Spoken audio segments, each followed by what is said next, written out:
jamaah salat zuhur yang Allah Ta'ala muliakan. Pertama, mari kita bersyukur kepada Allah atas apa yang telah Allah Ta'ala anugerahkan kepada kita dengan cara meningkatkan keimanan dan ketakwaan kita kepada Allah. Salawat serta salam kita haturkan kepada baginda Muhammad sallallahu alaihi wasallam. Semoga Allah Ta'ala memberikan kemampuan kepada kita semua untuk bisa mengikuti daripada apa yang diajarkan oleh baginda Muhammad sallallahu alaihi wasallam. Ma'asyiral muslimin, jamaah salat zuhur yang Allah Ta'ala muliakan. Baik, kita melanjutkan daripada pembacaan kitab Fathul Qaribul Mujib. Faslun, adapun ini satu pasal.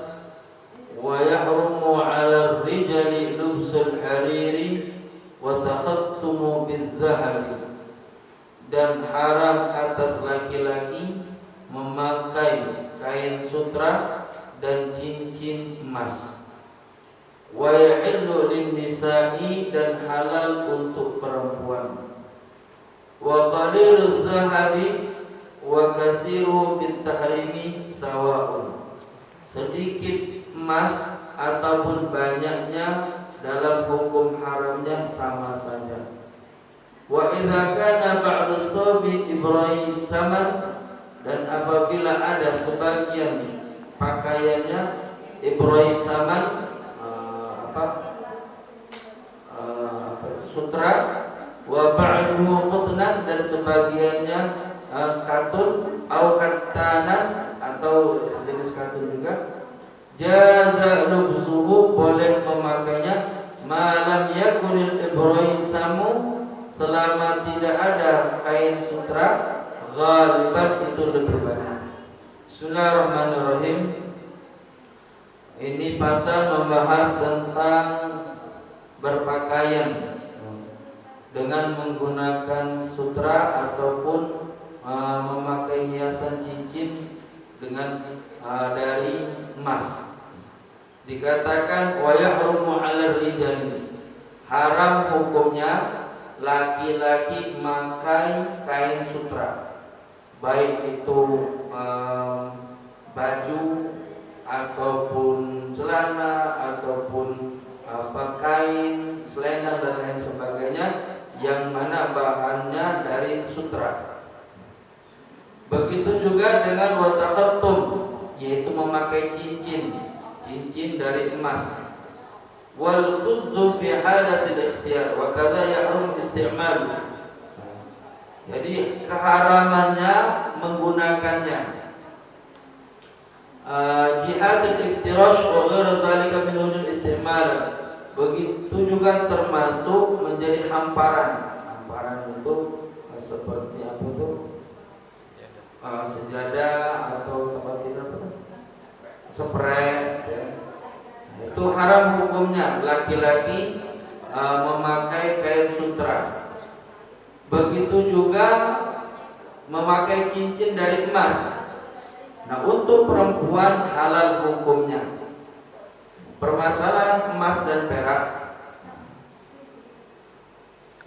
Emas untuk laki-laki keharamannya sama, mau dikit mau banyak sama saja, haram hukumnya.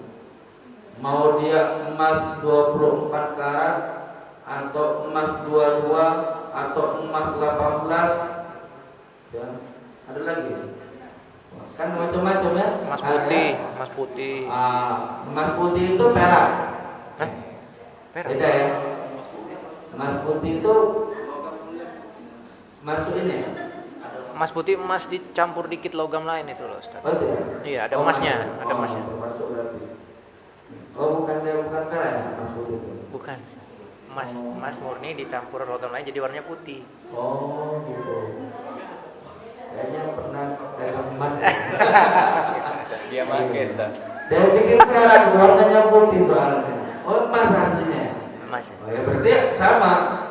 Dikatakan wa qalilul zahab wa kathiru fit tahrim sawa. Haramnya emas baik sedikit ataupun banyaknya itu sama saja untuk laki-laki. nggak boleh. Nggak boleh hukumnya memakai emas. Tapi kalau nyimpan emas boleh, ya, nyimpannya boleh. Tapi kalau memakainya menjadikan takhattum, cincin.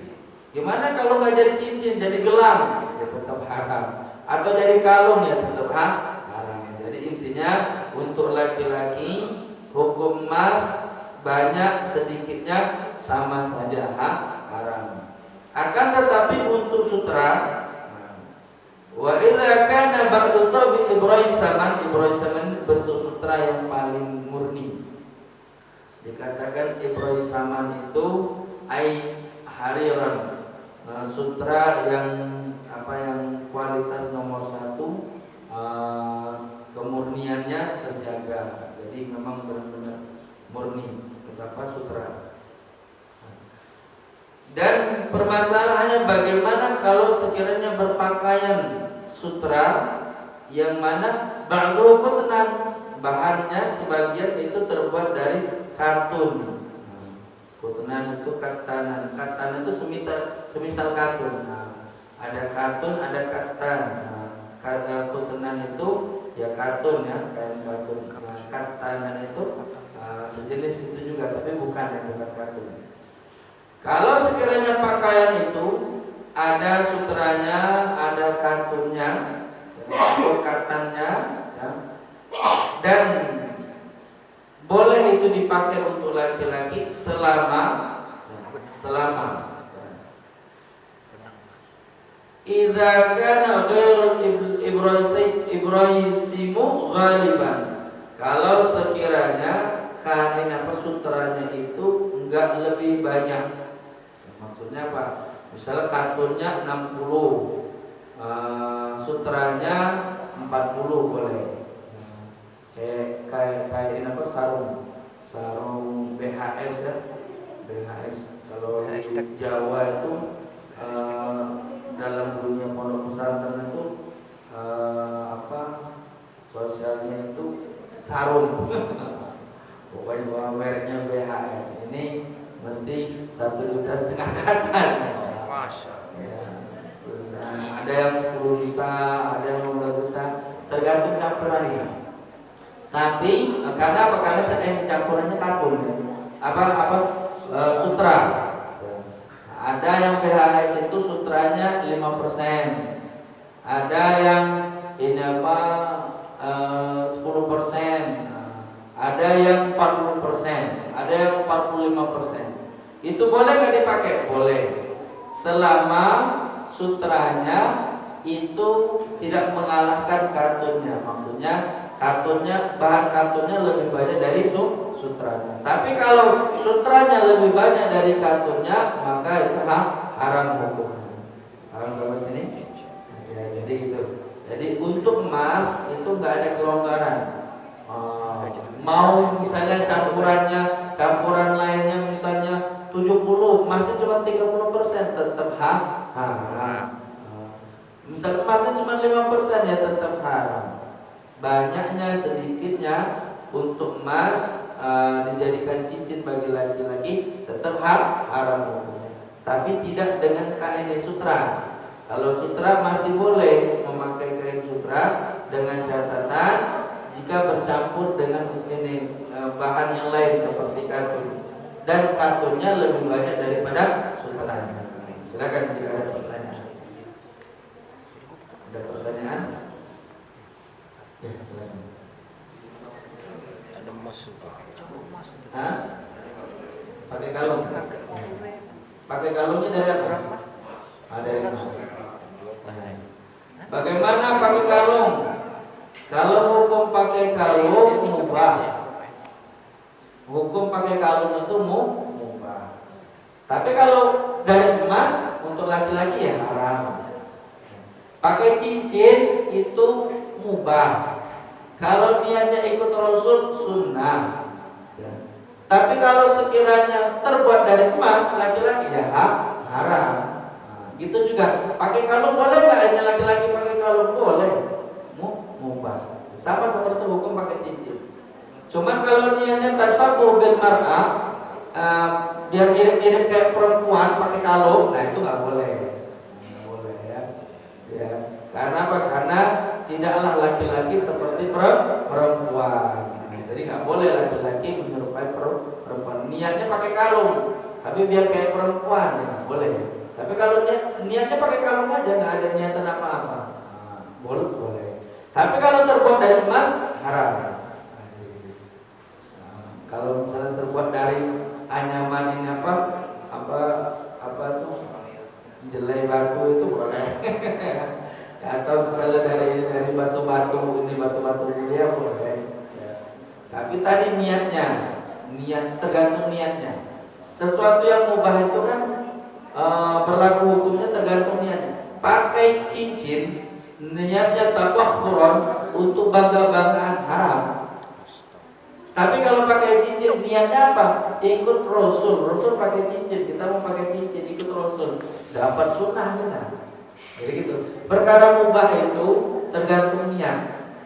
Kalau niatnya ini salah, ya bisa jadi haram. Tapi kalau niatnya benar, ya bisa jadi halal. Ada lagi? Ya silakan. Kalau untuk emas, bahannya atau ada kandungan emasnya juga tidak perlu kan? Jam yang ada kandungan emasnya. Jam. Kalau boleh tahu, kadang-kadang Gigi. Bukan gigi emas itu. Gigi emas. Nunggu matinya itu. Iya, gigi atas gigi bawah kan lumayan itu. Kalau lain punya sebenarnya esensinya tidak boleh memakai itu, tapi sebenarnya itu Iya. kalau kan tidak boleh mencapai produk baru. Kalau yang lain, Iya. Bismillahirrahmanirrahim. Jadi bagaimana kalau intinya terbuat dari emas ataupun campuran emas itu tetap haram untuk laki-laki ya. Takhattum. Bagaimana dengan gigi terbuat dari ini emas ya termasuk. Untuk laki-laki ya. Untuk laki-laki. Karena apa? Karena termasuk zina. Termasuk itu adalah hiasan. Tapi gimana kalau misalnya nggak ada barang lain kecuali emas, bikin gigi emas, boleh nggak? Boleh. Niatnya bukan zina, bukan untuk hiasan. Nah, gitu ya. Tapi itu khilaf. Ada yang mengatakan khilaf tentang gigi emas ya. Nah, gigi apa terbuat dari emas. Karena apa? Niatnya kan bukan takhattum, bukan takhattum itu kan ini semacam zina. Zina itu apa? Semacam hiasan. Nah, kalau nggak ada bahan lain kecuali itu ada bahan emas, dibuatlah gigi dari emas. Bagaimana hukumnya? Ada yang mengatakan boleh, tapi jumhur mengatakan tetap haram. Terus dasar pengharamannya buat laki-laki kenapa sih? Pilihannya apa? Dasarnya karena secara ilmiah kandungan emas ketika dipakai oleh laki-laki itu malah justru merusak bagian tubuh. Sementara ketika dipakai untuk perempuan, maka malah justru menyuburkan. Maka istri-istrinya dibelikan emas biar subur. Senang ya Bu. Suaminya sabar. Untung udah dipanggil emas duluan, itu kan masa beli emas kita. Ini kan Mas Yanto ya. Kurang gede apa coba? Alhamdulillah. Sudah ada pertanyaan lagi?